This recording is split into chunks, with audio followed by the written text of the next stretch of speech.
العالمين والصلاة والسلام على سيد الأنبياء والمرسلين.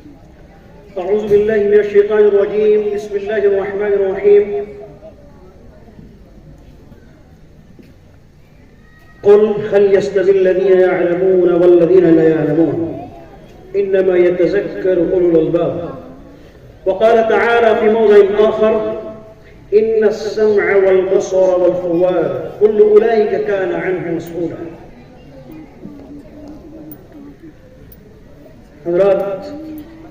میں نے آپ کے سامنے قرآن کریم کی دو آیتوں کی تلاوت کی ہے، جس کا مختصر ترجمہ یہ ہے کہ کیا کہہ دیجیے آپ کہ کیا جاننے والے اور نہ جاننے والے برابر ہو سکتے ہیں؟ کہ کبھی بھی علم والا، اہل علم،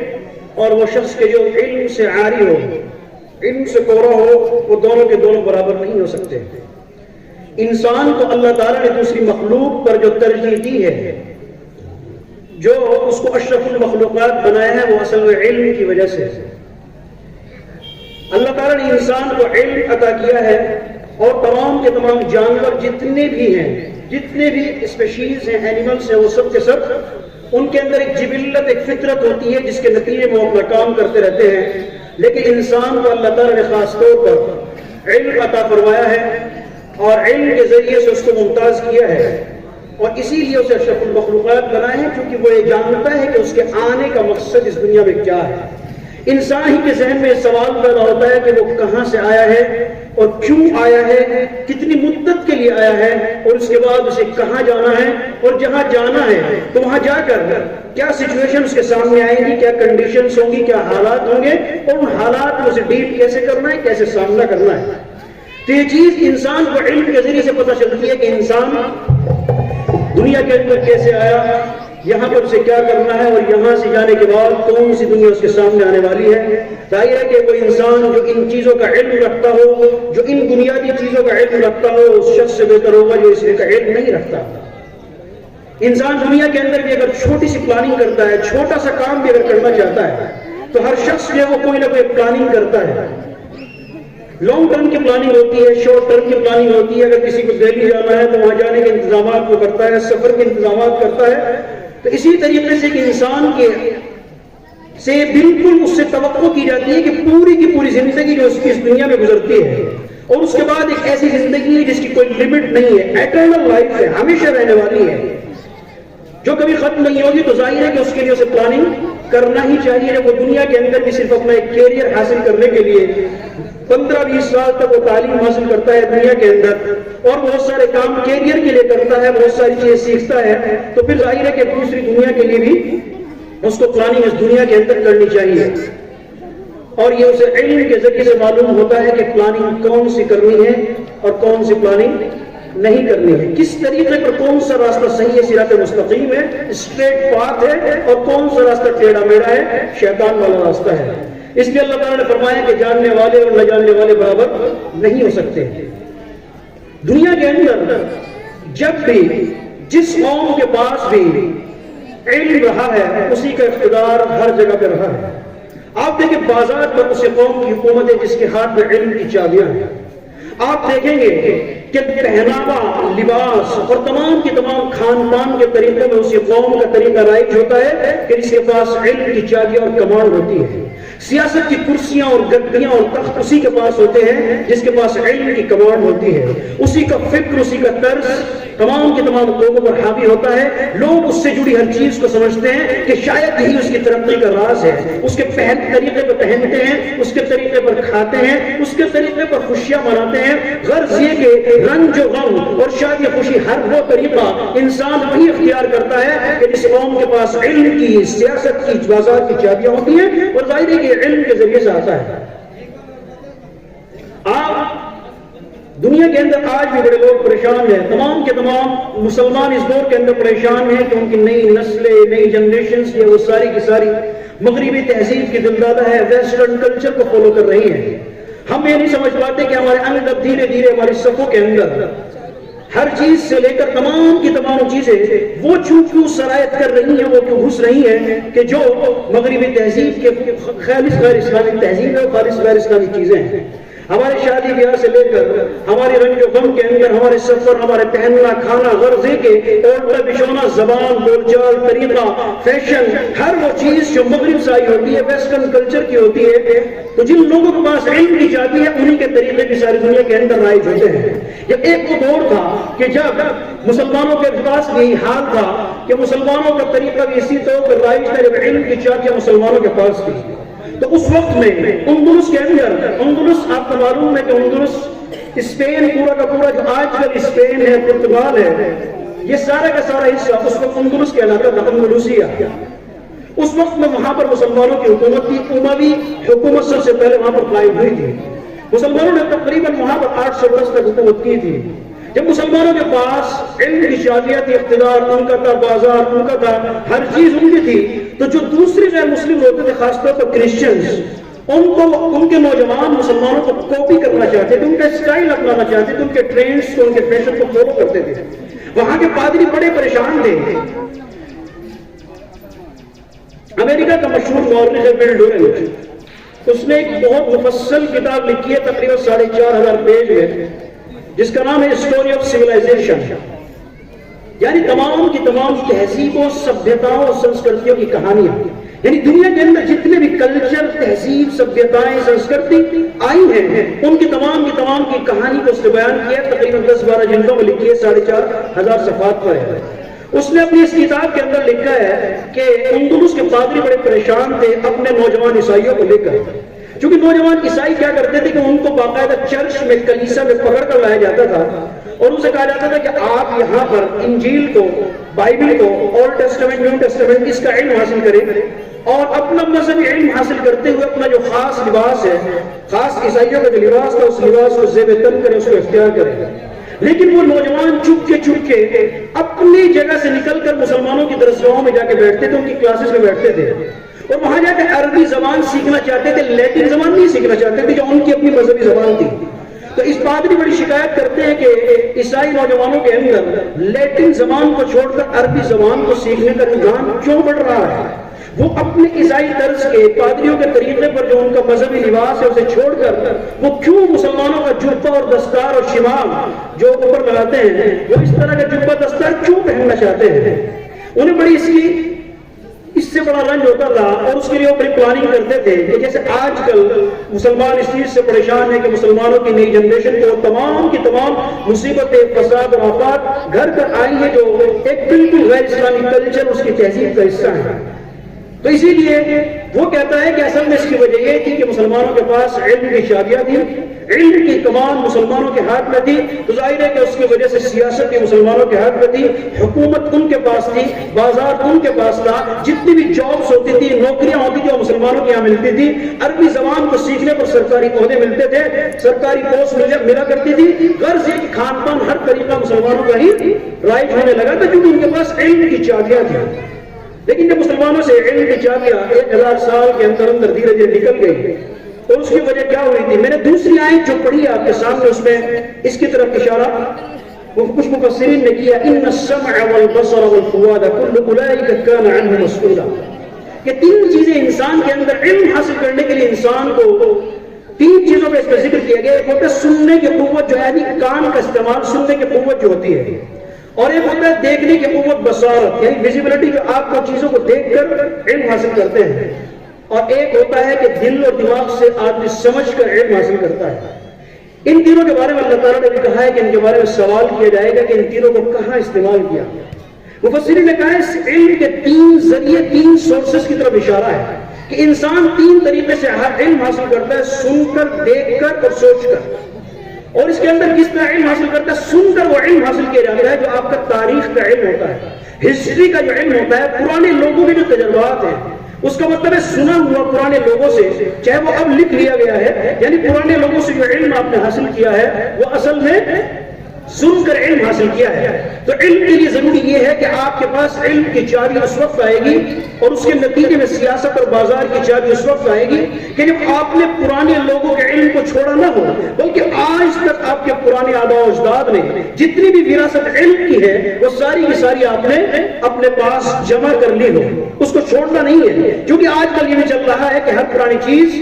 غلط ہے. اور ہر نئی چیز جو ماڈرنزم ہے, جو پروگریسزم کی طرف ہم جا رہے ہیں کہ ہر وہ آنے والا دن جو بہتر دن ہے, ہر وہ دن جو آ رہا ہے وہ ایک ترقی اور پروگریس لے کر آ رہا ہے, اور پیچھے کی طرف مڑنا یہ ایک ریگریس سوچ ہے اور ایک پچھڑے پن کی علامت ہے, فنڈامنٹلزم کی علامت ہے. تو ایسا نہیں ہے, بلکہ علم کے لیے ضروری ہے کہ آپ قرآنوں کے تجربات اور ان کے تمام علم کا مطالعہ کریں اور اسے سامنے رکھیں. اور پھر اس کے نتیجے میں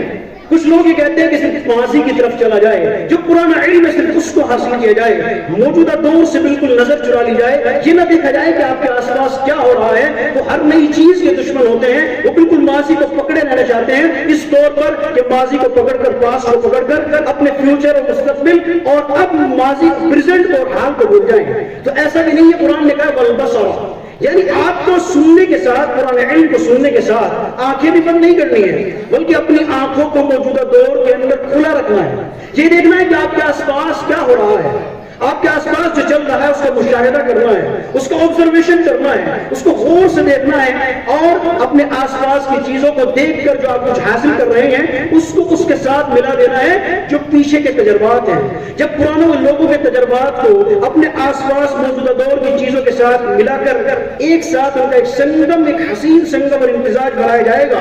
تو پھر اس کے نتیجے میں تیسرا کام آپ کو یہ کرنا ہے والفواد, کہ پھر اپنے دماغ سے سوچنا ہے, اپنے دماغ کو استعمال کرنا ہے کہ قرآنوں کے تجربات کو حاصل کرے, ان کے علم کو ضائع نہ ہونے دیں, پھر موجودہ دور کے اندر اپنی آنکھوں کھلی رکھے, اپنے آس پاس دیکھیں کہ کیا کچھ ہو رہا ہے. ان دونوں کو اکٹھا کرنے کے بعد ہم اس میں غور و فکر کر کے مستقبل کی پلاننگ کی جائے, فیوچر کی پلاننگ کی جائے کہ آگے آپ کو کیا کرنا ہے. کیونکہ جیسا میں نے ابھی اشارہ کیا ہے, ابھی عرض کیا کہ انسان کو جو دوسری مخلوقات پر ترجیح حاصل ہے, جو انسان کو اشرف المخلوقات بنایا گیا وہ اس لیے کہ وہ اپنے پاس موجود علم حاصل کر کے علم کے ذریعے سے مستقبل کی پلاننگ کرتا ہے. کوئی بھی شخص, جتنے بھی لوگ آج کل کام کر رہے ہیں, کوئی بھی آج کے لیے کام نہیں کرتا, ہر شخص کل کے لیے کام کر رہا ہے. اگر کوئی بزنس کر رہا ہے, نوکری کر رہا ہے, پڑھائی کر رہا ہے, تو ہر شخص کل کے لیے جمع کرتا ہے. تو کل کی جو سوچ ہے انسان کے اندر, مستقبل کی پلاننگ کی سوچ انسان کے اندر رکھ دی گئی ہے, اور وہ علم کے ذریعے سے اس کو پلاننگ کرنی ہے, ماضی کا علم بھی جمع کرنا ہے, حال کے اندر کی آنکھیں کھلی رکھنی ہے, اور پھر فیوچر اور مستقبل کی پلاننگ اسے کرنی ہے. تو ان تین صلاحیتوں کا استعمال جب تک مسلمان کرتے رہے کہ نہ انہوں نے اپنے پرانے علم کو چھوڑا اور پرانے علم کو لگاتار اسے جمع کرتے رہے, اور اس کے ساتھ ساتھ انہوں نے اپنے موجودہ دور کے اندر بھی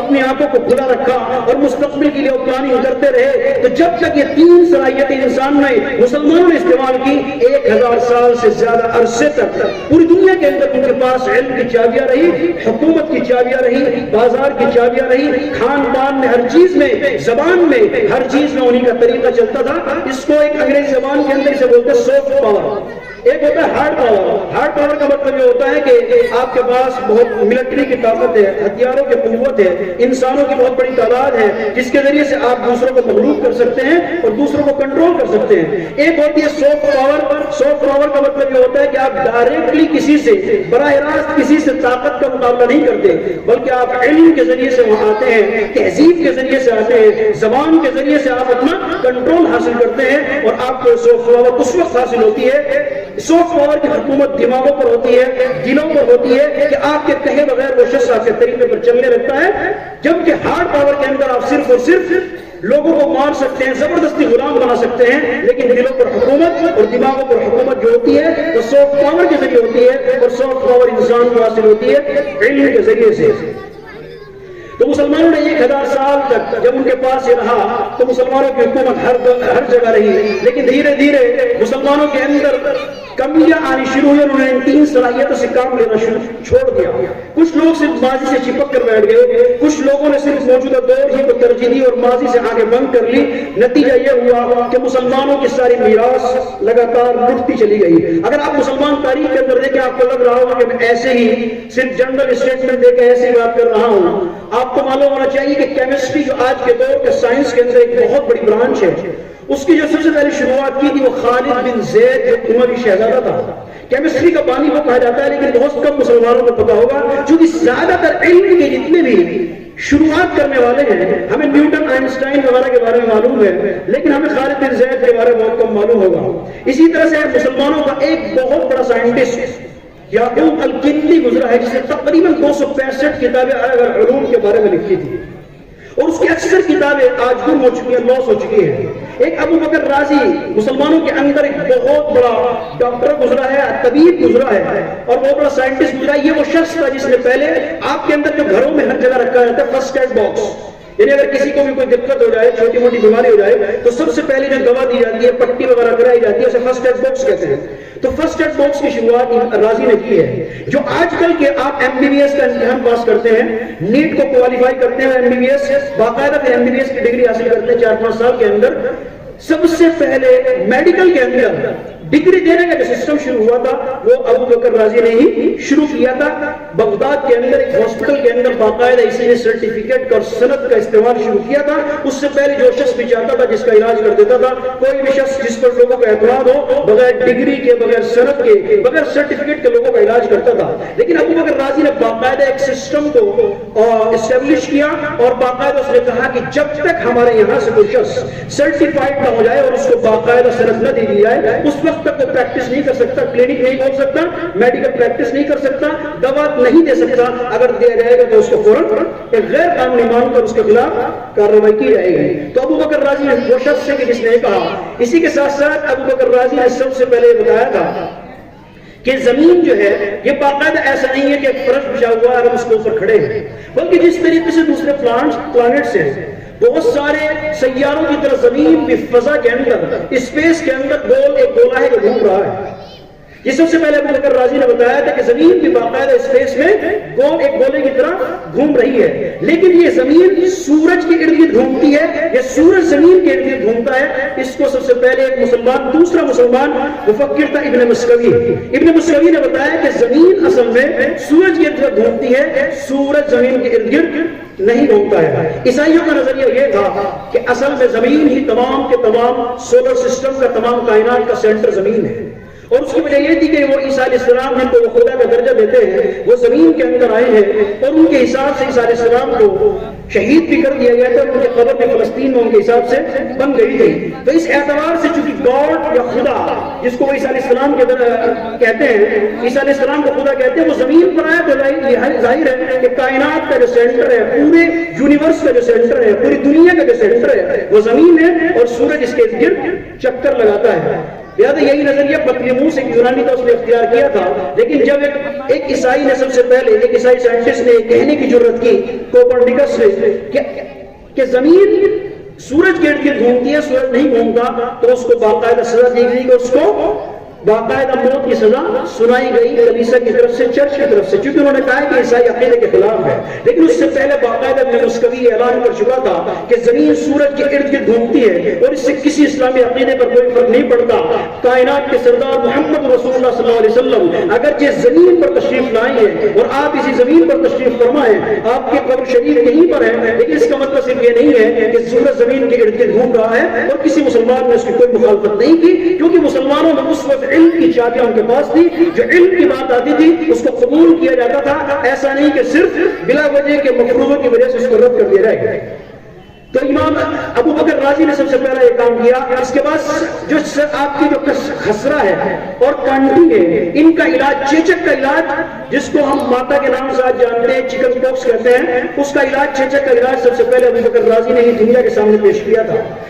ابو بکر رازی نے چیچک اور خسرہ اور کنڈی کا علاج دنیا کے سامنے پیش کیا۔ وہ تقریباً 250 کتابیں لکھ کر ابو بکر رازی اس دنیا سے گئے، اور ان کی کتابیں کئی سو سال تک یورپ کے اندر چلتی رہی۔ ایک اور مسلمان مفکر تھا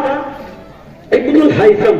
آج کل جو ہم ایک موبائل لے کرتے ہیں اس کے اندر ایک چھوٹا سا کیمرہ ہے، کیمرے کی اب کوئی حد نہیں رہی ہے کہ موبائل کے اندر کیمرہ آ گیا ہے۔ آپ لوگ جانتے ہیں کہ اس سے پہلے باقاعدہ کیمرہ الگ ہوا کرتا تھا، اور اس سے پہلے اور بڑے سائز کا کیمرہ ہوتا تھا۔ تو سب سے پہلا کیمرہ جس شخص نے ایجاد کیا وہ ابن الہیثم ہے، مسلمانوں میں جس کو الہیثم کے نام سے بھی انگریزی لوگ جانتے ہیں، انگریزی میں اس کو الہیثم کے نام سے جانتے ہیں۔ اس نے سب سے پہلا جو کیمرہ ایجاد کیا تھا اس کا نام کیمرہ اوبسکیورا رکھا تھا۔ آپ گوگل پر سرچ کر کے دیکھ سکتے ہیں کہ کیمرہ اوبسکیورا سب سے پہلے جو شخص نے ایجاد کیا اس کا نام یہ تھا، اور ایک بہت بڑی مشین کی طرح، بہت بڑی، یہ پورا کا پورا ایک اسٹیج کی طرح یہ کیمرہ ہوا کرتا تھا، اور اس کو باقاعدہ ایک جگہ سے دوسری جگہ شفٹ کرنا آسان نہیں تھا۔ لیکن آپ جانتے ہیں کہ سب سے پہلا آئیڈیا پیش کرنا، کسی چیز کو سب سے پہلے لانا، یہ آسان آسان ہے اور اس کو اپڈیٹ کرنا اور لگاتار اپڈیٹ کرتے چلے جانا، اس میں موڈیفیکیشن کرنا، تھوڑی بہت تبدیلیاں کرنا یہ نسبتاً آسان ہے. لہذا اس وقت کا سب سے پہلا کیمرہ پیش کرنا یہ مشکل تھا جو ابن الحزم نے کر کے دکھایا.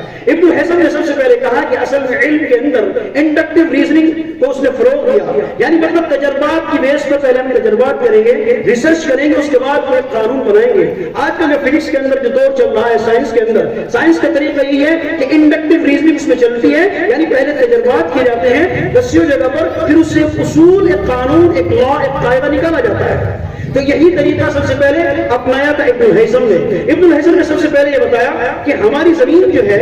اس کے اوپر باقاعدہ ایک چادر ہے، غلاف بنا ہوا ہے ہوا کا، اور وہی ہوا کا غلاف اس سے اوپر جو بنا ہوا ہے تقریباً آج سائنس نے کہا ہے کہ وہ غلاف تقریباً جس کو ہم ٹروپوسفیئر کے نام سے جانتے ہیں، اور پورا کا پورا جو سسٹم اسے ایٹماسفیئر کے نام سے جانتے ہیں. ایٹماسفیئر یعنی ایک ہوا کا ایک بہت بڑا غلاف اور ایک بہت بڑا ماس ہوا کا ہمارے اوپر ہے کہ جس کے بعد ہوا ختم ہو جاتی ہے، آکسیجن، نائٹروجن، کاربن ڈائی آکسائڈ سبھی اس کے اندر رہتے ہیں اور اسی کی وجہ سے ہم زمین کے اوپر سانس لے پاتے ہیں. تو ایٹماسفیئر جو ہے اس کے بارے میں سب سے پہلے جس شخص نے تحقیق کی اور اس کے بارے میں بتایا وہ ابن الحزم ہی تھا. ابن الحزم نے بتایا کہ سب سے پہلے انسان جو دیکھتا ہے آنکھوں سے چیزوں کو کیسے دیکھتا ہے. ابن الحزم سے پہلے یہ سمجھا جاتا تھا کہ اصل میں آنکھ کے اندر ایک روشنی ہوتی ہے اور اس روشنی کی مدد سے جب وہ روشنی باہر کی چیزوں پر پڑتی ہے تبھی ہم چیزوں کو دیکھتے ہیں. لیکن ابن الحزم نے کہا ہے کہ ایسا نہیں ہے، روشنی آنکھ کے اندر سے نہیں ہوتی بلکہ روشنی باہر ہوتی ہے، اور جب وہ کسی چیز کے اوپر پڑتی ہے تو پڑھ کر وہاں سے روشنی پھر ہماری آنکھوں تک آتی ہے اور پھر یہ دماغ کے اندر اندرونی حصوں تک جاتی ہے، تب جا کر ہم دیکھتے ہیں. تو آج کے موجودہ دور کے اندر بھی یہی مانا جاتا ہے جو ابن الحزم نے بتایا کہ انسان دیکھتا کس طریقے پر ہے. اور کیمرے کی ایجاد جیسے میں نے کہا کہ ابن الحزم نے کی تھی. ابن الحزم نے سب سے پہلے یہ بتایا کہ چاند اور سورج غائب ہونے کے بعد کہیں جاتے نہیں ہیں، بلکہ اصل میں یہ زمین کے گھومنے کی وجہ سے ایسا ہو رہا ہے کہ زمین کا جو حصہ سامنے ہے تب سورج نظر آتا ہے، اور جب زمین گھومتی رہتی ہے دوسرے حصے میں وہاں پر اندھیرا ہوتا ہے تو اس وقت سورج زمین کے دوسرے حصے پر نکلا ہوا ہوتا ہے، اصل میں کہیں جاتا نہیں ہے. تو چاند اور سورج بھی کہیں ڈوبنے کے بعد کہیں کسی جگہ پر دھستے نہیں ہیں جیسے کہ اس سے پہلے پرانا عقیدہ تھا. اسی کے ساتھ ساتھ ابن سینا ایک بہت بڑا اسلامی فلسفی گزرا ہے اور بہت بڑا ڈاکٹر طبیب بھی تھا. اس نے ایک کتاب لکھی تھی القانون، جس کو الکینن کے نام سے انگریزی میں جانتے ہیں. اس کے صرف ایک سال کے اندر 20 سال کے اندر اندر اس کے 27 ایڈیشن یورپ کے اندر نکلے تھے. 27 ایڈیشن سے نکلے اور پیرس یونیورسٹی کے اندر اس کا نسخہ باقاعدہ وہاں کا جو کنگ تھا لوئس، اس نے باقاعدہ اس کے القانون نام کی کتاب کو منگایا تھا. 18ویں صدی کے اندر جتنی میڈیکل ریسرچ ہوتی تھی یورپ کے اندر وہ زیادہ سے زیادہ القانون کے اوپر بیس ہوتی تھی. اسی کتاب کو دیکھ کر وہ نئی میڈیکل کی ریسرچ اور نئے نئے علاج دریافت کرتے تھے. یہی ابن سینا ہے جس نے سب سے پہلے بتایا کہ روشنی کی اسپیڈ جو ہے وہ آواز کی رفتار سے، آواز کی اسپیڈ سے زیادہ ہوا کرتی ہے. اس کے علاوہ مسلمانوں نے دنیا بھر کی ایجاد کی ہیں. سب سے پہلے آپ یہ دیکھ سکتے ہیں ہوائی جہاز اور ہیلی کاپٹر جس کی مدد سے آپ اڑ رہے ہیں اور ایک تیز رفتار ذریعہ انسانوں کو حاصل ہو گیا ہے. سب سے پہلے اسماعیل بن حماد نے ہوائی جہاز بنانے کی کوشش کی اور اڑنے کی کوشش کی. اسماعیل بن حماد نے تھوڑا سا اڑا لیکن وہ زخمی ہو کر گر گئے. عباس ابن فرناس نے باقاعدہ مکمل طور پر ایک پوری کی پوری اڑان بھر لی تھی. عباس بن فرناس نے سب سے پہلے ہوائی جہاز کو بنایا تھا اور ایک مکمل اڑان اس نے کر لی تھی، لیکن وہ صحیح سے اس کی لینڈنگ نہیں کر پائے تھے اور لینڈنگ ہونے سے پہلے ان کو لینڈنگ کا طریقہ معلوم نہیں تھا. لیکن ٹیک آف کرنے کا یعنی زمین سے ہوا میں کس طریقے پر ہوائی جہاز کو اٹھایا جاتا ہے یہ عباس ابن فرناس کر چکے تھے. تو مسلمانوں کے اندر یہ جتنا پینڈولم آپ کا ہے اس کی ایجاد مسلمانوں نے کی تھی. قطب نما جو کمپاس ہمارے موبائل کے اندر آ گیا جس سے ہم قبلے کی جہت کو معلوم کرتے ہیں کہ قبلے کی ڈائریکشن کیا ہے، ایسٹ ویسٹ ڈائریکشن معلوم کرتے ہیں، ساری کی ساری ڈائریکشن اس سے معلوم ہوتی ہے. وہ قطب نما کہا جاتا ہے کہ وہ چینیوں نے ایجاد کیا تھا، لیکن صحیح میں بل ڈورنٹ کہتا ہے کہ اصل میں ایسا نہیں ہے، یہ مسلمانوں کی ایجاد ہے کہ یہ قطب نما بھی کمپاس کے مسلمانوں نے ایجاد کیا تھا. کاغذ کا استعمال بھی چین کی طرف منسوخ کیا جاتا ہے، لیکن سب سے پہلے مسلمان کاغذ کا استعمال چین سے 50 سال پہلے کر چکے تھے. تارپیڈو جس کے ذریعے سے پنڈوبی کو پانی کے اندر مارا جاتا ہے اس کا ایجاد سب سے پہلے مسلمانوں نے کر لیا تھا. فتح اللہ شیرازی نے بتایا تھا کہ زمین کا یہ برسات کے بعد جو آپ ریمبو دیکھتے ہیں 7 کلر کے جس کو ہم قوس و قزح دھنک دیکھتے ہیں تو یہ کیوں بنتا ہے، اس کے بارے میں سب سے پہلے فتح اللہ شیرازی نے بتایا تھا. انسان کے اندر بلڈ سرکولیشن کس طرح کام کرتا ہے، یعنی پورا کا پورا آپ کے رگوں کے اندر خون کس طرح دوڑتا ہے. ابن نفیس نے یہ بتایا تھا کہ اندلس کا تھا. ابن نفیس کی تحقیق کو ماننے سے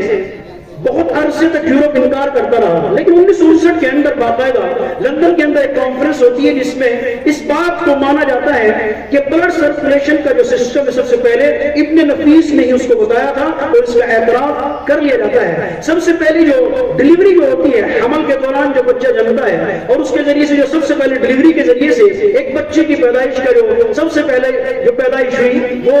زہرابی کو اس کا کریڈٹ جاتا ہے کہ زہرابی نے سب سے پہلے کام کیا تھا. اسی طریقے سے ابن زہر نے رسولی کہ سب سے پہلے رسولی کا علاج ابن زہر نے دریافت کیا تھا. تو مسلمانوں نے یہ صفر جو زیرو ہے اس کے بارے میں کہا جاتا ہے کہ زیرو سے جو ساری کی ساری چیز شروع ہوتی ہے